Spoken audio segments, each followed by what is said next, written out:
Okay, तो हम लोग देख रहे हैं basically Raoult's law for liquid liquid solutions, Raoult's law for solution of volatile liquids.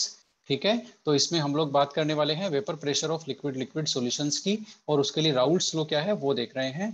अभी हमने क्या लिया है, बाइनरी सॉल्यूशन लिया है क्लोज्ड वेसल में, जिसमें कंपोनेंट 1 कंपोनेंट 2 है।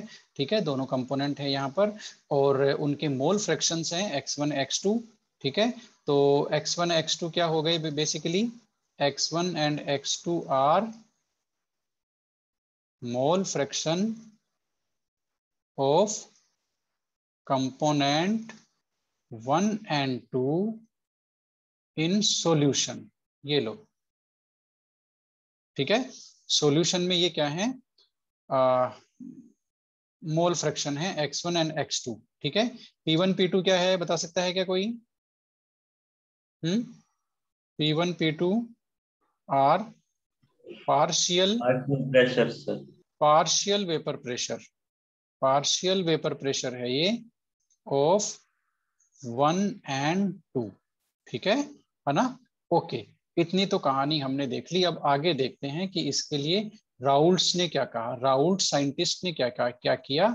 राउल्ट्स ने ये किया कि राउल्ट्स ने जो P1 और P2 ये क्या है, पार्शियल वेपर प्रेशर्स हैं इनके, और x1 और x2 ये क्या है, mole fractions of component 1, mole fraction of component 2 in solution. इनमें रिलेशन एस्टैब्लिश किया, क्वांटिटेटिव रिलेशन एस्टैब्लिश किया, जैसे हेनरी ने किया था ना, वैसे यहाँ पर राउल्ट्स ने दिया। लेकिन हेनरी का केस अलग था, वो था गैस इन लिक्विड, ये अलग है लिक्विड इन लिक्विड। ठीक है, तो थोड़ा सा डिफरेंस है, बाकी सारी चीजें एक ही है ना? तो ये राउल्ट्स ने इनके बीच में रिलेशन एस्टैब्लिश किया। राउल्ट्स ने बताया कि आपको ये जो पार्शियल वेपर प्रेशर है ये कैसे कैलकुलेट करना है, या मोल फ्रैक्शन है कैसे कैलकुलेट करना है, या टोटल वेपर प्रेशर है वो कैसे कैलकुलेट करना है। बेसिकली टोटल वेपर प्रेशर के लिए उसने बताया। तो आप लोग सबसे पहले स्टेटमेंट लिख लो भाई, राउल्ट्स लो, उसका फटाफट एक स्टेटमेंट है वो लिख लो। For a solution of volatile liquids, फटाफट लिखो आप लोग। For a solution of volatile liquids,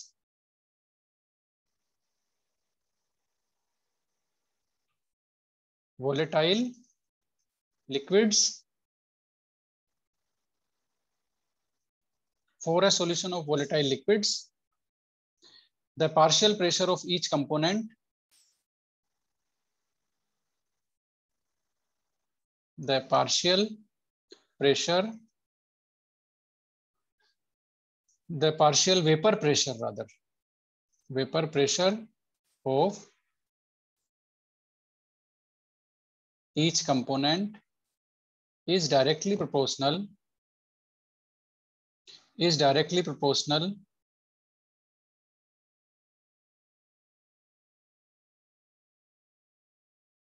is directly proportional to the mole fraction to its mole fraction in solution, to its mole fraction in solution। ये लो, बात समझ में आ गई? जो कंपोनेंट है, कंपोनेंट का पार्शियल वेपर प्रेशर है ना, वो उसके किसके डायरेक्टली प्रोपोर्शनल होगा, उसके मोल फ्रैक्शन के। तो यही तो बात हेनरी कह के गए थे। हेनरी क्या कह के गए थे, यही कह के गए थे। बात समझ में आई कि नहीं आई, है ना?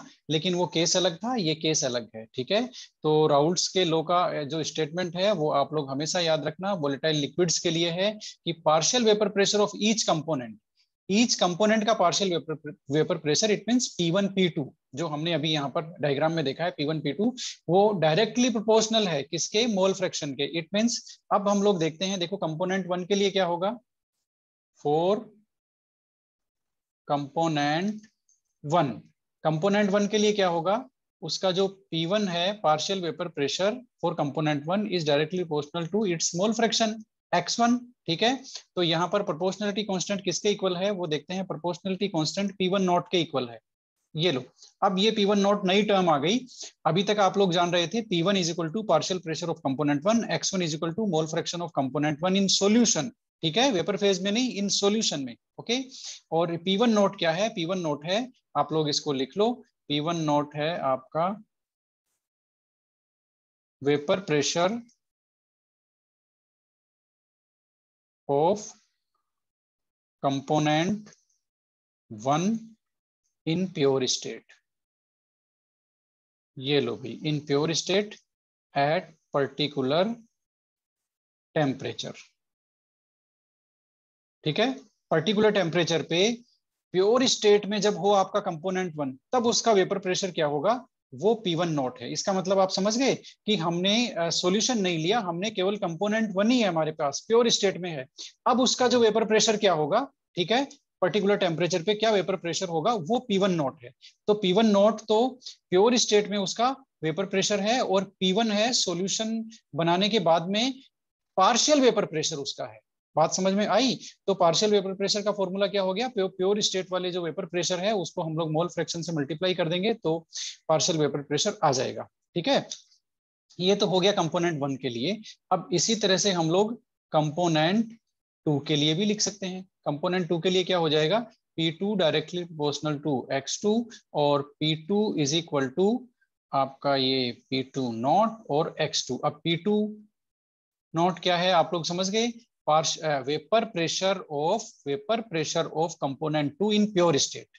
ठीक है, ये क्या है, प्योर स्टेट। प्योर स्टेट का मतलब समझ गए, हमने सॉल्यूशन नहीं लिया, हमने वो कंपोनेंट टू ही लिया हुआ है कंटेनर में, तब उसका वेपर प्रेशर क्या होगा, वो प्योर स्टेट से हमारा मीनिंग है। ठीक है, जब केवल यही हो, कंपोनेंट टू ही हो, तब जो वेपर प्रेशर होगा उसको बोलते हैं हम लोग vapour pressure of component two in pure state, वो है आपका P2 नॉट। ओके, तो ये इन दोनों के फॉर्मूले हैं। अब आपने पिछले साल एक लॉ पढ़ा होगा, अकॉर्डिंग टू, वो ये लॉ है Dalton's law of partial pressure. ये लो भाई। Yes sir. तो ये लो ये कहता है कि भाई गैसेस का जब भी मिक्सचर होता है, तो उस मिक्सचर का जो टोटल प्रेशर होता है, ध्यान से सुनना आप लोग, गैसेस का जो मिक्सचर होता है उसका टोटल वेपर प्रेशर होता है, वो इंडिविजुअल गैस के पार्शियल प्रेशर के सम होता है। ये वैसे ही है जैसे आपका 10th क्लास में या 12th क्लास में 500 में से कि जितने भी मार्क्स आपके आए हैं, वो इंडिविजुअल सब्जेक्ट के मार्क्स का सम है। बात समझ में आ गई या नहीं आई?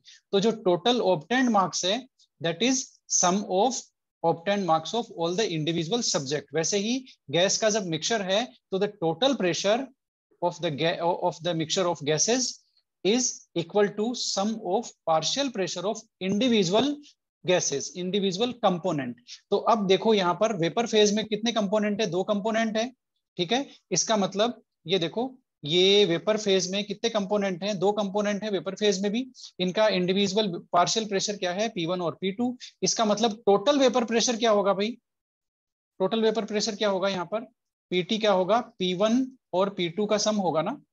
बात समझ में आई कि नहीं आई? क्योंकि ये इंडिविजुअल कंपोनेंट का ये पार्शियल प्रेशर है और वो टोटल प्रेशर है, तो जो टोटल वेपर प्रेशर होगा that is equal to sum of P1 and P2। ये किसके अकॉर्डिंग हुआ, डाल्टन्स लॉ पार्शियल प्रेशर।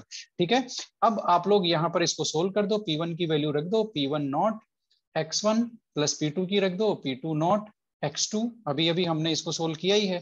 ठीक है, अब आप लोग आगे रख दो, कैसे रखोगे, X1 की वैल्यू क्या हो गई भाई, आप लोगों को पता है ना। We know X1 plus X2 कितना आएगा, बताना जरा, X1 प्लस X2 कितना आएगा? बता भी दो। मोल फ्रैक्शंस का सम करते हैं किसी भी सॉल्यूशन में, जितने भी कंपोनेंट है उन सब के मोल फ्रैक्शन का सम करते हैं, तो कितना आना चाहिए, उनका सम कितना आना चाहिए,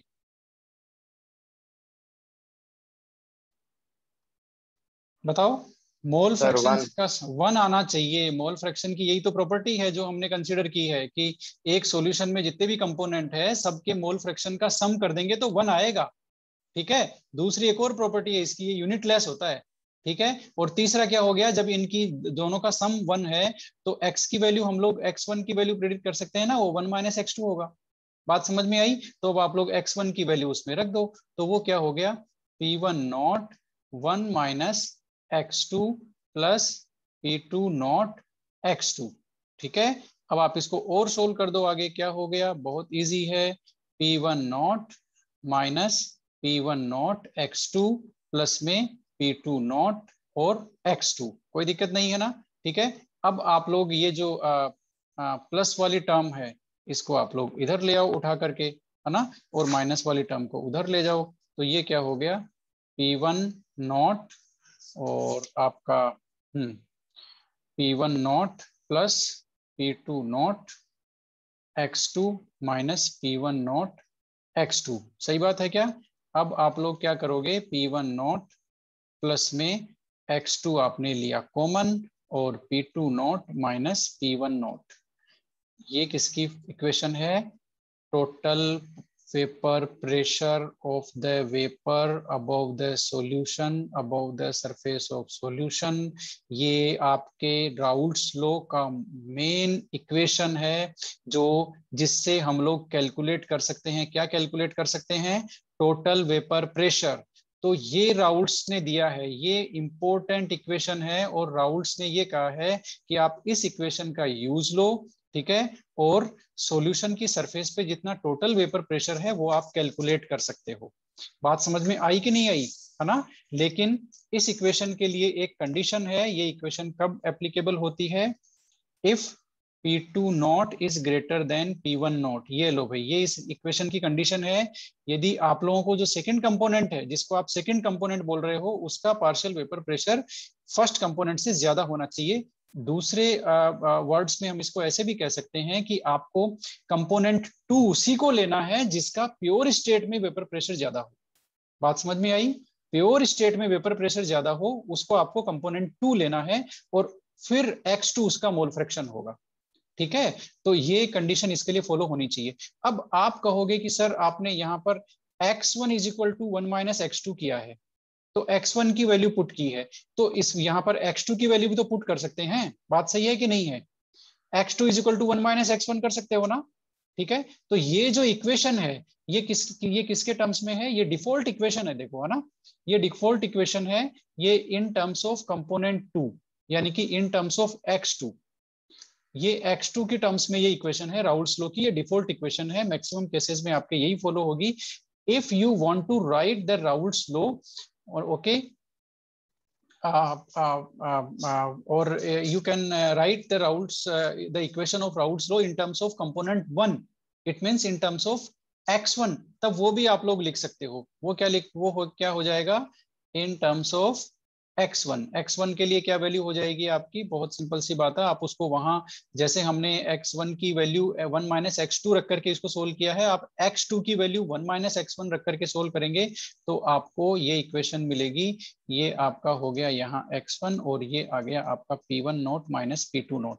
ये इक्वेशन यदि आप लोग एप्लीकेबल कहीं भी करेंगे न्यूमेरिकल सोल्व करने में या कहीं भी, तो आप लोगों की कंडीशन ये हो जाएगी, P1 not is greater than P2 not. ये लो भाई, आप कंपोनेंट 1 का यदि पार्शियल जो वेपर प्रेशर है प्योर स्टेट में, यदि वो आप ज्यादा ले रहे हो, उसको कंपोनेंट 1 मान रहे हो, तो you have to follow this equation. और यदि डिफॉल्ट, जो राउल्ट्स ने बता दिया डिफॉल्ट की, जिसका प्योर स्टेट में वेपर प्रेशर ज्यादा है, उसको आपको कंपोनेंट 2 लेना है, तब आपके टोटल वेपर प्रेशर की इक्वेशन ये हो गई। तो बेसिकली राउल्ट्स लॉ ने क्या कहा है? राउल्ट्स लॉ ने टोटल वेपर प्रेशर कैलकुलेट करने की इक्वेशन दी है। बात समझ में आ गई? और राउल्ट्स लॉ ने ये कहा है, ये भी राउल्ट्स की इक्वेशन ही है, ये देखो, ये भी एक तरह से इसी को तो हमने आगे सोल्व किया है। तो राउल्ट्स लॉ ने ये कहा है कि आपके पास प्योर स्टेट में दोनों कंपोनेंट का वेपर प्रेशर हो और दोनों का मोल फ्रैक्शन हो, तो आप लोग टोटल वेपर प्रेशर कैलकुलेट कर सकते हो। और दोनों का मोल फ्रैक्शन नहीं हो, एक का ही मोल फ्रैक्शन हो x2 का, तो भी आप टोटल वेपर प्रेशर कैलकुलेट कर सकते हो। बट कंडीशन, सेकंड कंपोनेंट आपको कौन सा लेना है? जिसका प्योर स्टेट में वेपर प्रेशर क्या होता है? ज्यादा। ठीक है, तो आपको जहां मैंने इंपोर्टेंट लिखा हुआ है उस इक्वेशन को पकड़ करके चलना है आगे, है ना? अब समझ में आया राउल्ट्स ने क्या बताया? बताना जरा, हम कौन सा सॉल्यूशन ले रहे हैं? सॉल्यूशन कौन सा ले रहे हैं हम? हमने दो सॉल्यूशन आइडेंटिफाई किए। हम लिक्विड को लिक्विड में डिसोल्व कर रहे हैं और सॉलिड को लिक्विड में डिसोल्व कर रहे हैं। हमने देखा तीन तरह के जो लिक्विड सॉल्यूशंस होते हैं, तो गैस इन लिक्विड की हम बात कर चुके हैं। अब हम लोग लिक्विड को लिक्विड में डिसोल्व कर रहे हैं और सॉलिड को लिक्विड में। लिक्विड को लिक्विड में डिसोल्व करते हैं तो दोनों ही कंपोनेंट लिक्विड हैं, दोनों ही वोलेटाइल हैं, इसलिए इसको कहते हैं सॉल्यूशन ऑफ वोलेटाइल लिक्विड्स। ठीक है, सॉलिड इन लिक्विड में क्या हुआ? इसमें सॉलिड जो है वो तो वोलेटाइल होता नहीं है, लिक्विड ही वोलेटाइल है, तो इसको हम कहेंगे solution of non volatile solute. तो आपका जो सोल्यूट है सॉलिड, वो नॉन वोलेटाइल है यहाँ पर। ठीक है, ओके।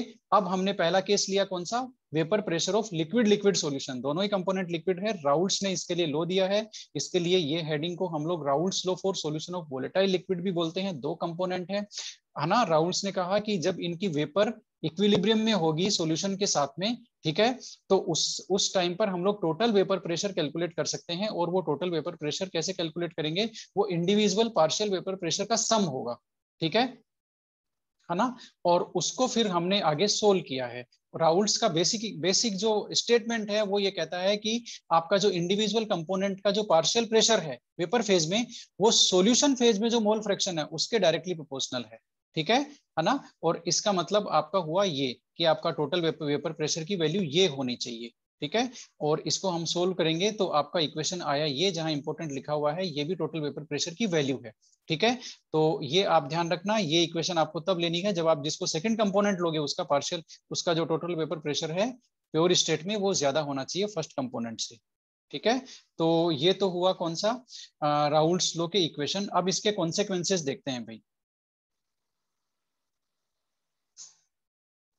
ओके, टाइम थोड़ा सा ज्यादा हो गया। कॉन्सेक्वेंसेज ऑफ राउल्स लॉ, ठीक है। तो राउल्स लॉ के कॉन्सेक्वेंसेज क्या हैं, इनकी तो बात हम करेंगे कल, है ना, इनकी बात हम कल ही करेंगे अब।